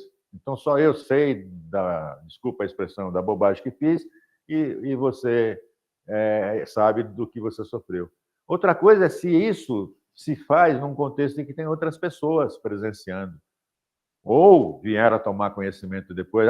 Eu fui agredir você, ainda tiro foto e posto nas redes sociais. Pelo amor de Deus. Não é? Então, tem que ver a repercussão dessa ofensa. Grau de dolo e culpa do ofensor também temos que falar. E, principalmente, temos que falar se o ofensor fez alguma coisa para minimizar os efeitos da agressão ou não. Gente, pense na seguinte situação, olha. O seu cliente, você recebeu 2 clientes no seu escritório. Ambos pedindo indenização por dano moral, por inclusão indevida no Serasa. Só que um cliente diz para você que ele reclamou extrajudicialmente, reclamou lá pelo sistema disponível na empresa, e a empresa tirou o nome dele lá. Mas, mesmo assim, ele quer uma indenização e faz jus, porque a inclusão, hoje é pacífico na jurisprudência, inclusão indevida em banco de dados é dano moral em ré ipsa. Bom, agora, olha só. Um dos clientes que te procurou disse que reclamou e a empresa tirou o nome dele de lá. Aí você faz a pesquisa no Serasa agora, realmente o nome dele está limpíssimo, mas faz jus à indenização, você vai entrar com ação. O outro, que vem na sequência e você atende, diz, olha, também tive o nome incluído, e eu reclamei, não deram a menor bola. Gente, são 2 situações diferentes. Não dá para a indenização para o primeiro caso ser igual à do segundo, por mais que se origine do mesmo fato. Por quê? Porque na primeira, a empresa teve pelo menos o bom senso de atender o reclamo, reconhecer o erro e tirar o nome espontaneamente, mediante essa provocação, retirar o nome da pessoa de lá. Então, cometeu o erro de incluir, sim, mas não cometeu o segundo erro, que é bater o pé que não vai tirar. Então, essa vai receber uma punição? Sim. Mas a outra tem que receber uma punição muito maior. Porque, olha, a outra, independentemente da provocação, não se preocupou em resolver o problema coisa nenhuma. Agora você vai conseguir tirar o nome do cliente se tiver a sorte, porque agora a advocacia virou sorte ou azar, né? Parece um jogo. Se tiver sorte de cair na mão de um juiz que tenha bom senso e conceda a tutela antecipada para mandar tirar imediatamente o nome do seu cliente de lá. Se bobear, nem antecipado você vai conseguir, vai ser só no fim do processo. O que é pior que seu cliente vai continuar fora do mercado financeiro por esse tempo todo. Gente, são 2 situações diferentes. Aí você depara lá no fim com 2 condenações em termos pecuniários iguais. Cara, pelo amor de Deus, não justifica, né? Então, a gente precisa falar disso. E uma outra coisa, né? Tem pessoas também, e o brasileiro também tem muito disso, né? O brasileiro, pelo amor de Deus, sofre uma coisa hoje e ele fica lá enrolando para ir atrás das coisas. Porque, não vou, dá trabalho, né? Vocês já viram isso, talvez até entre seus próprios familiares. Se a pessoa sofrer um dano e vai daqui um ano para a população, eu acho que isso também tem significado, tem reflexo. Pô, que sofrimento foi esse? Só agora que você vem atrás. Eu acho que isso faz uma diferença, né? Então, é uma coisa que eu sempre, quando estou pelo lado contrário, porque, olha, apesar de eu ser ardoroso defensor dessa matéria, vez ou outra eu estou defendendo o hospital, por exemplo, sabe, Carla? Vez ou outra eu defendo o hospital. A semana passada eu fiz sustentação oral defendendo um hospital aqui de Americana e consegui reduzir uma condenação que tinha sido de R$250 mil em primeiro grau pela morte de uma criança, e reduzi para 50 aqui. Eu saí feliz, saí porque fiz meu trabalho, mas como profissional fiz meu trabalho, saí feliz. Como pessoa, eu não posso contar. Mas o advogado é brilhante por isso, porque hoje eu posso estar pelo hospital, amanhã eu estou por uma vítima. Isso que diferencia a gente. A gente não é um cara de um viés só, como promotor, que é só condenar, ou só como juiz, ou defensor público, né, que não vê outro lado. Nós vemos as duas situações. Uma hora a gente está por empresa, outra hora a gente está até pelo cidadão. Foi você, Carla? Não, Breno. Fala, Breno. No caso, o ofensor tem a capacidade econômica muito baixa, diferente do ofendido, que tem uma capacidade econômica muito superior. E para a gente analisar o dano moral, a gente tem que ver da capacidade econômica de cada um. Uhum. Ao mesmo tempo que a gente vai analisar a capacidade econômica desse ofensor, vamos supor, um trabalhador que ganha 2 salários mínimos, caso ofendido, sei lá, uma empresa, uma pessoa realmente, e essa ofensa gerou uma repercussão muito maior se for, por exemplo, vou pela capacidade econômica do ofensor, uma indenização de dano moral de R$5 mil. Não há, na questão do binômio poder contrário, né, punitivo, compensatório, nesse sentido, até punitivo, mas não é compensatório, né? Porque o que vai ser pelo 5 mil, vamos supor, quando é do contrário, né, tem até o compensatório, mas não existe punitivo, né? Na verdade, numa situação como essa, você nem vai conseguir receber nem os 5 mil, né? Porque a capacidade do outro nem tem capacidade econômica para isso. Né? Porque você vai penhorar o quê da pessoa? Não tem, né? O salário não pode penhorar para esse tipo de coisa. Então, na verdade, existe essa contradição. Quando o ofensor é alguém completamente desprovido de qualquer bens, normalmente a indenização aqui é apenas uma satisfação, digamos, só para dizer ganhei. É o sentido da justiça só, mas sem o reflexo econômico, que muitas vezes essa pessoa não tem. É como empresas, né? Pensa em empresa. Existe o dano moral mais comum do empregado sofrer por conta dos seus chefes ou chefetes da vida. Mas tem empregado que sai da empresa e acaba falando sobre segredos da empresa e outras, ou até mentindo, falando coisas degradantes da empresa que não deveria, e depreciando. Agora, olha só, vai mover ação de indenização por dano moral? É bom. Por quê? Porque você pode pedir não só retratação, você pode pedir questão pecuniária, pode pedir retratação. E, queira ou não, essa ação vai servir de inibição para ele e exemplo para outros que tomem conhecimento daquilo, principalmente os colegas dele de trabalho, para não fazer a mesma coisa. Então, a empresa já sabe que não vai conseguir ganho nenhum, mas acaba inibindo outras atitudes, porque o corpo de trabalho hoje fica sabendo que foi feita essa ação da empresa contra aquele ex-funcionário, não é? E essa decisão pode também você pedir algum caráter de manifestação da pessoa se redimindo do que foi movido. Né? Karina, que horas temos agora, Karina? 16h55. Alguém de casa tem alguma pergunta, algum comentário? Não precisa ser só pergunta necessariamente. Algum comentário? Porque, pelo jeito, o nosso tempo está se esgotando. Eu queria ouvir vocês, de casa, sem levantar a mão. Alguém? Não acredito. Tem 43 pessoas aqui online. Nenhuma delas tem nenhuma pergunta. Gente, cadê a pergunta? Não tem. Entre os presentes, tem alguma pergunta? Não. Bom, então, para a gente tentar fechar isso aqui, veja o seguinte. Vimos no quadro anterior, eu acho que a gente tem que ponderar todos aqueles aspectos para a gente tentar achar um valor. Porque, né, às vezes, eu tenho visto que, às vezes, eu estou, às vezes, por empresa, às vezes, eu estou pela pessoa que foi o ofensor, e a gente pega, às vezes, a petição inicial, pô, o cara pega, parece aquela coisa padrão. Gente, a gente deve personalizar, cada caso é um caso, cada caso tem suas peculiaridades. Vamos, às vezes até falo, que virou padrão hoje, o pessoal fala, não escreve muito porque juiz não lê. Gente, não é assim, você não tem que escrever muito ou pouco, você tem que escrever o que seja necessário. Então, olha só, uma mesma situação, com duas pessoas diferentes, pode ser que numa eu faça uma petição com 10 páginas, outra eu faça com 5, ou com outra eu faça com 20. Depende, porque tem que atentar para todos esses aspectos. Talvez eu tenha que discorrer mais sobre os acontecimentos, né, Breno? Como o Breno falou naquela hora, talvez aquele cliente seja alguém especial que precisa falar sobre essas diferenças que ele tem, para poder valorar mais, para poder, talvez, a justiça ser feita. Aí vem aquela velha história, não, mas olha, o juiz não vai ler. Não me interessa. Você tem que levantar tudo que seja possível, porque mesmo que o juiz de primeiro grau não leia, você não pode inovar depois na apelação, e muito menos inovar no recurso especial. Então, se você não colocou na petição, é besteira depois você querer colocar.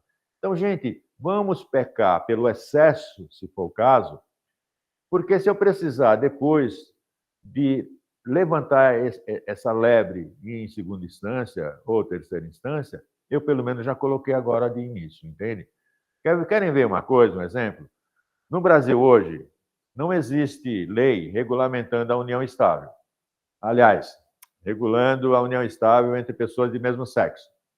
O que tem? Tem uma decisão do Supremo Tribunal Federal de 2011, que, com caráter vinculante, reconheceu que era possível, perfeitamente possível, reconhecer a união estável entre pessoas de mesmo sexo, o que permitiu, na sequência, reconhecer o casamento, porque o próprio Código Civil fala de conversão da união estável em casamento. Por que houve aquela decisão? Porque um advogado foi persistente e conseguiu chegar no STF com uma questão que ele suscitou em primeiro grau. Então, em primeiro grau, quando ele entrou com a ação, isso foi no Rio de Janeiro, a ação visava incluir o marido do outro rapaz no plano de saúde. Ele era funcionário público, só que ele não conseguia incluir. Fez o pedido administrativamente, foi negado, então entrou na justiça para que a justiça determinasse que o Estado do Rio aceitasse, reconhecesse a união estável entre os dois e, portanto, o marido dele fosse beneficiário do plano de saúde. Perdeu em primeiro grau. Só que o que é que ele alegou lá para quando ele pediu isso? A Constituição fala no artigo 5º, todos são iguais, né, Carla? Perante a lei, independente de sexo, droga e rock and roll. É assim, Breno? Não é? Independente de sexo, droga e rock and roll. Gente, o artigo 4º fala da não discriminação. O artigo 5º fala que todos são iguais. O artigo 1º fala da dignidade da pessoa. E aí não importa se é gay, lésbica, trans, não interessa se é negro, branco, azul, cor-de-rosa, amarelo, não interessa. Entende? Dignidade. Ele levantou essas questões na petição inicial. Quando foi para o tribunal, perdeu no tribunal do Rio de Janeiro. Quando ele entrou com 2 recursos para cima, né? Porque aí você fez o recurso especial e o recurso extraordinário. O STJ disse, olha, essa questão constitucional mandou para cima. E o tribunal entendeu que realmente fazer essa distinção de que união estável seria só entre homem e mulher, como fala o artigo 226 da Constituição, seria discriminar um grupo de pessoas, seria ferir a dignidade dessas pessoas. Entendem? Olha só, independentemente se a gente é a favor ou contra, não interessa. Nós somos advogados e a gente tem que ver o direito como ele é. Entende? Eu posso ter preconceito? Pode. Cada um de vocês pode ter? Pode. Mas lá no íntimo, guarda lá. Na hora que estiver atuando, não pode. Porque nossa profissão, a gente recebe o branco, o preto, o azul, o cachaceiro, o maconheiro, né? De tudo, né? E a gente tem que estar aberto. Isso é o que faz a diferença na nossa profissão.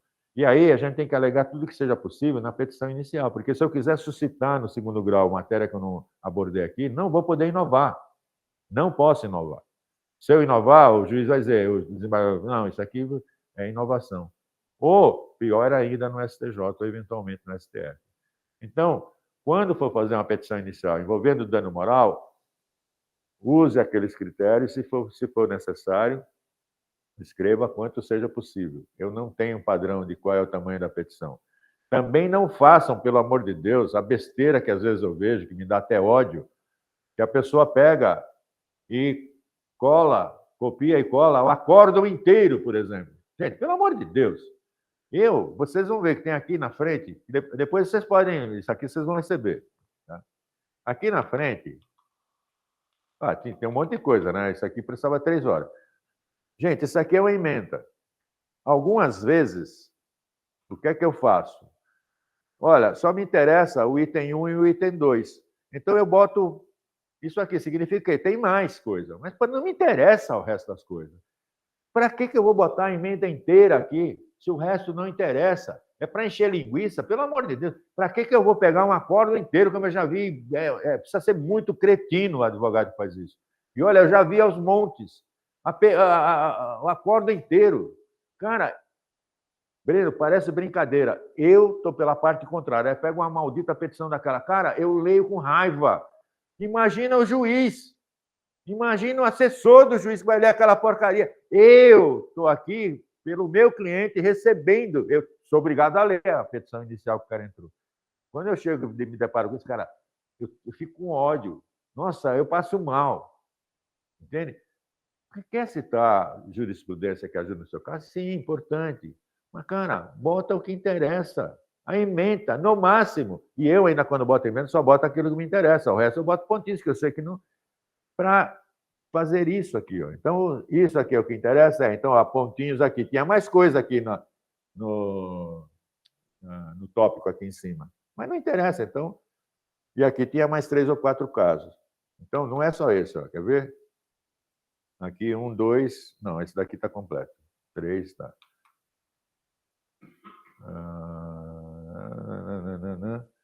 Esse também. Cadê? Caramba!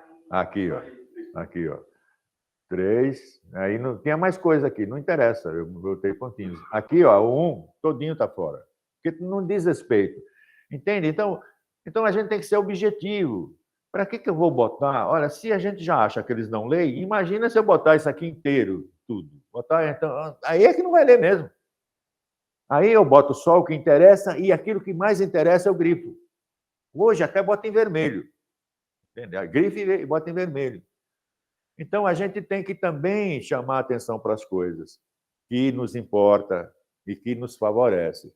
A outra parte vai fazer o papel dela. E esperamos que alguém neutro, né, que é essa ideia da justiça, pondere as duas coisas, se necessário, provas sejam realizadas e, por fim, faça a tão sonhada justiça.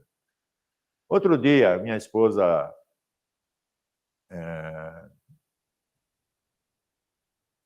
ficou preocupada com a questão da justiça, porque uma aluna chegou para mim e falou: professor, qual foi a última ação que o senhor perdeu?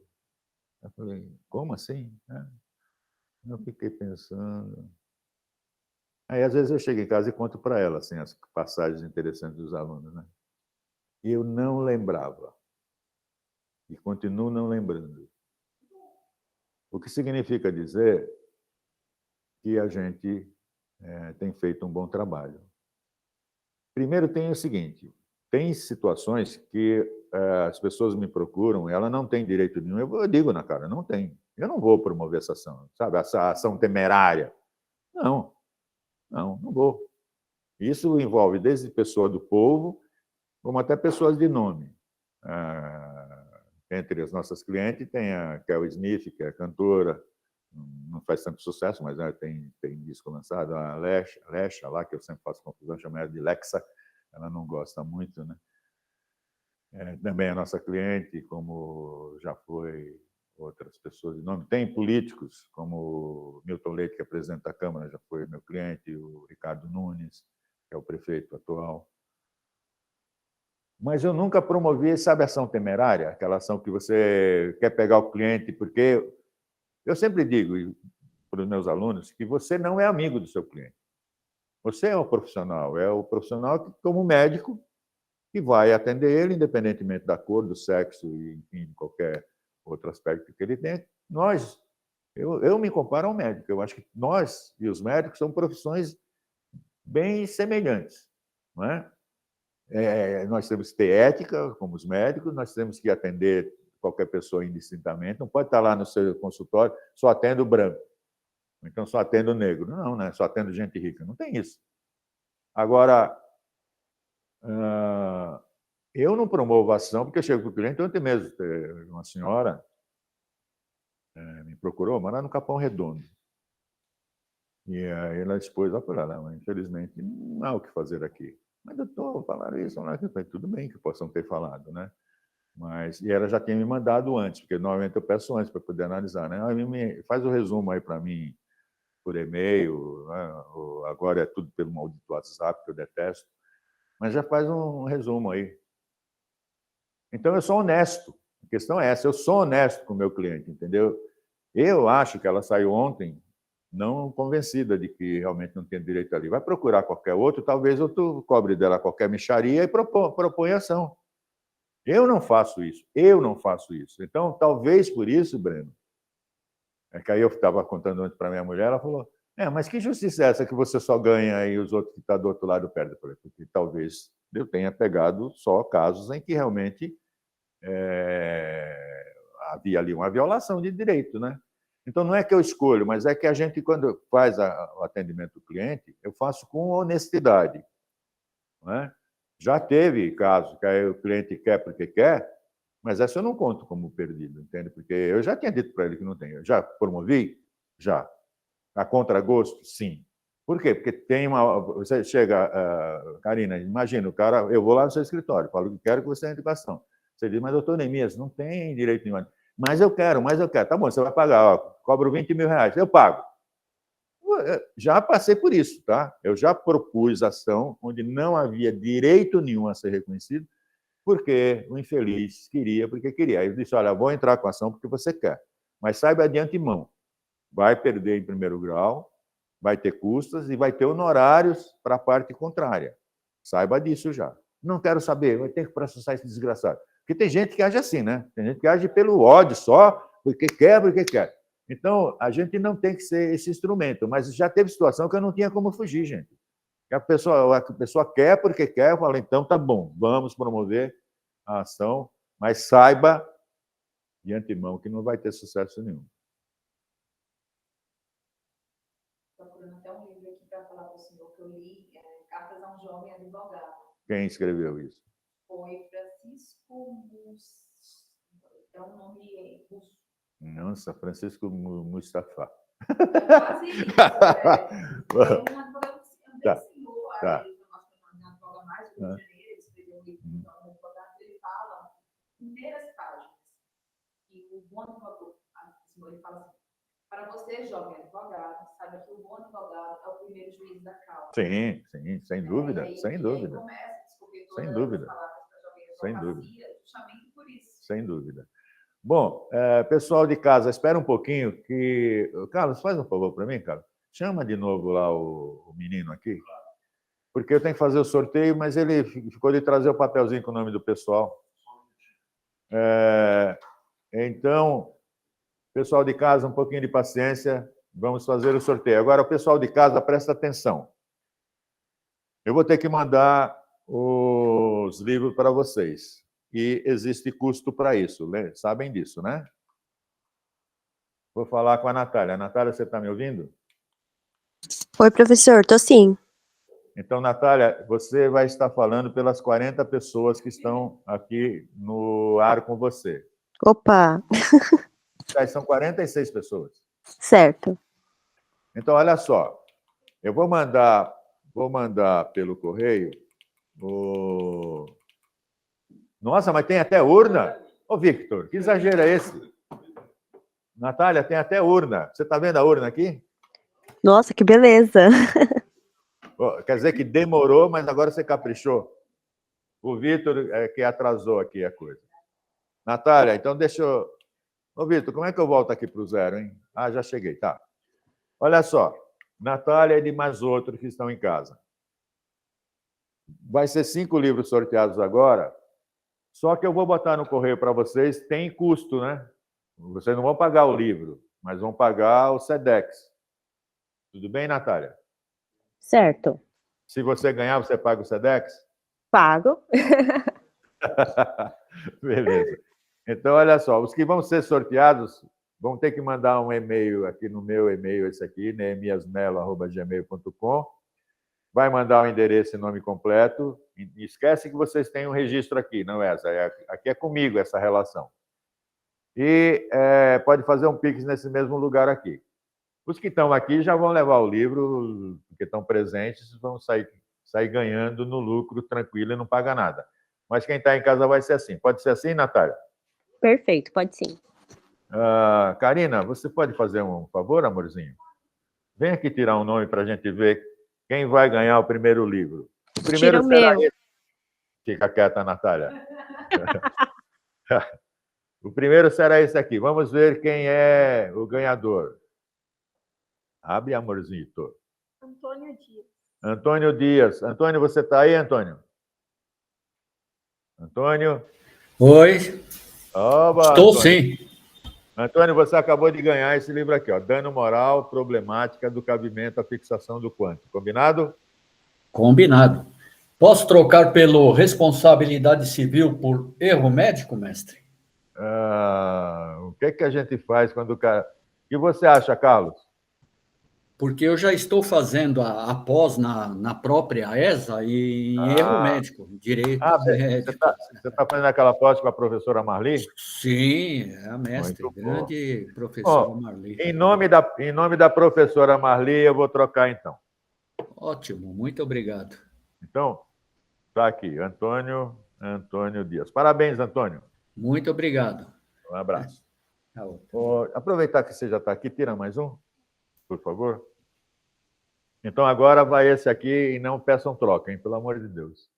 Não dê uma de Antônio. Solange Aparecida. Solange, cadê você, Solange? Você está aí, amor? Solange? Sim. Solange? Sim. Você está, Solange? Solange está, tudo bem? Muito obrigada, professor. Eu acompanho sempre os seus cursos. Muito obrigado.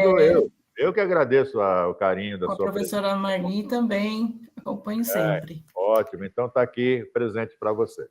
Obrigada. Último. Aí você senta. Vamos lá, qual é agora? Alino Yara Santos. Alino ou Aline? Ou Alinayara. Alinayara. Alinayara Santos. Cadê a Alinayara? Está aí? Alinayara. Se você não tiver, vai sortear para outro, hein? Tinha que estar presente. Não era só ligar o celular, não. Agora, tem um cachorro latindo. Ô, Solange, é o seu cachorro que está latindo, Solange. Ai, desculpe. Desliga o cachorro. Não é meu, não, é do vizinho. Desliga o vizinho, então, Solange. Tá bom, desculpe. Cadê a Alinayara? A Alinayara não está. Então, Carla, você pode ir aqui um pouquinho? Só meninas. Os meninos são feios. Os meninos são feios. Os meninos estão fora. Tiram outra aí. A Alinayara não está, não vai ganhar. Quem é? Felipe Taberneiro. Felipe Taberneiro. Cadê Felipe? Felipe. Antônio. Felipe Taberneiro. Você não consegue falar? Como assim, Felipe? Olha o golpe, né? O celular dele não tem microfone. Não é um golpe isso? Tudo bem, está aqui, Felipe. Está aqui, parabéns para você. Tira outro, Carla, por favor. Dano moral nas relações de consumo. Vamos ver para quem vai. Andréia Diniz. Cadê a Andréia? Oba! Obrigada, professor. Estou aqui. Oi, Andréia Diniz. Parabéns, tá? Tá aqui o livro. Show! Obrigadão. Obrigado, eu. Tchau. E, por fim, agora... aproveita, já que você está aqui. Vai, não... Não, senão eles são feios demais. Não. Deixa os meninos aí fazer o da gente. Eles são feios demais. Eu não quero ver esses meninos aqui. Flávia, cheque. Flávia, cadê a Flávia Cheque? Oi, estou aqui, professor. Ora, a Flávia está aí. Flávia, você ganhou esse, ó, dano moral trabalhista, beleza? Muito obrigada. Tá bom. Pessoal de casa, um abraço a todos. Obrigado pelo carinho. Hoje eu nem consegui expor todos os slides que tem aí, porque realmente o tema é extenso.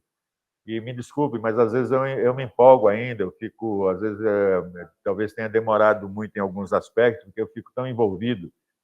Então, eu peço desculpas. Mas as próximas aulas, os temas vão ser mais específicos, devem render bons resultados. Temos 4 excelentes professoras, que é a professora Marli, professora Vitória, professora Indira e professora Priscila, que vão fazer as próximas aulas. E eu volto com vocês, acho que na 4ª aula, que é sobre o dano moral nas relações de consumo. Mas aí eu vou procurar ser mais objetivo, porque hoje eu divaguei aqui bastante, talvez pela emoção de estar sempre mexendo com esse tema, que para mim, todo dia, ele é um tema desafiador. Um abraço a todos, obrigado por vocês estarem com a gente aí, tá bom? Tchau, tchau. E agora, como é que fecha isso? Como é que fecha aquilo? Até logo. Boa tarde. Obrigado, professor.